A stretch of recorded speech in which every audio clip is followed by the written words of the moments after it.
NEC 460 covers the installation requirements for motor feeders and branch circuits that supply power to electric motors. Its purpose is to ensure the safe and reliable operation of motors and the equipment they power. Regarding circuit rating, 460.4 states that motor branch circuits must be rated to carry the motor's full load current plus any additional load required for starting or other operating conditions. Motor feeders must be rated to carry the sum of the full load currents of all motors connected to the feeder.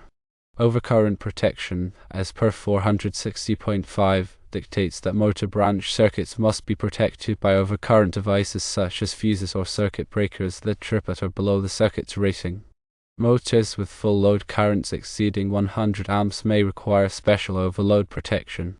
Concerning starting current, 460.8 indicates that motors that draw high starting currents may require special starting devices such as starters or motor controllers to limit the inrush current and protect the circuit. Starting current inrush can be 5 to 10 times the motor's full load current. For conductors, 460.9 states that conductors supplying motors must be rated for the motor's full load current and operating temperature. Conductor sizes must be selected to minimize voltage drop and comply with the NEC ampacity tables. Disconnecting means, outlined in 460.11, requires that every motor must have a disconnecting means, such as a switch or circuit breaker, installed within sight of the motor. The disconnecting means must be rated to interrupt the motor's circuit current. Furthermore, motors must be properly grounded to prevent electrical shock hazards. Control circuits for motors must be protected against short circuits and ground faults.